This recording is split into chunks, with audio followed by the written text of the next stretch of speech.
பின்னால் இருக்கிற பனைமரத்தில் தான் சிட்டுக்குருவி கூடு கட்டியிருக்கு. ஒரு 200 சிட்டுக்குருவி இருக்குன்னு. சிட்டுக்குருவிகள் பற்றி சொன்னவர் சலீம் அலி. சலீம் பறவைகள் சரணாலயம் கோவாவில் இருக்குது.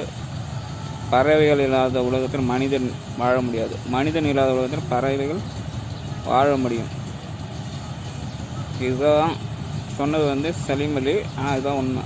ஏன்னா தாவரங்களோட பழத்து விதை பரப்புறது சிட்டுக்குருவியோட பங்கு இன்றியமையாதது. இதனால் பூமியோட காடுகள் பரப்பு அதிகரிக்கும், வெப்பநிலை குறையும். அவ்வளோதான் சிட்டுக்குருவி பற்றி. இப்போ நான் எங்கே இருக்கேன்னா, எங்கள் தோட்டம் மிளகா தோட்டம் அறுவடை ஆன தோட்டத்தில் ஒரு பூண்டு ஒன்று காமிக்கிறேன். இந்த பூண்டு பிடுங்கத்தில் எங்கள் மாமா சுமார் ஒரு 3 மாதம் ஹாஸ்பிட்டலில் போயிட்டு இருந்தார்.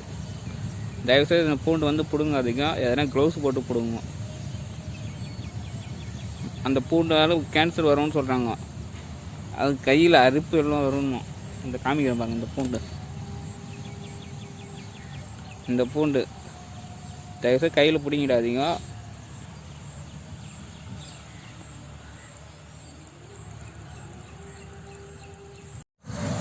பின்னால் நெல் அறுவடை பண்ணுறாங்க. ஃபுல்லாக டயர் இறங்கிட்டு டைம் ஆகும். ஒரு ஹவருக்கு 2200 ஆகும். இதனால் விவசாயிக்கு லாஸ். அதனால தான் விவசாயத்தில் ஈடுபடுறதில்லை, வேறு தொழில் கூட போயிடுறாங்க.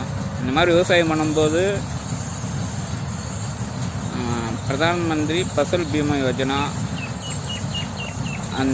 பயிர் காப்பீட்டு திட்டம், அந்த திட்டத்தில் இன்சூரன்ஸ் பண்ணிவிடுங்க. மேக்ஸிமம் லாஸ் ஆகிறது தவிர்க்கலாம்.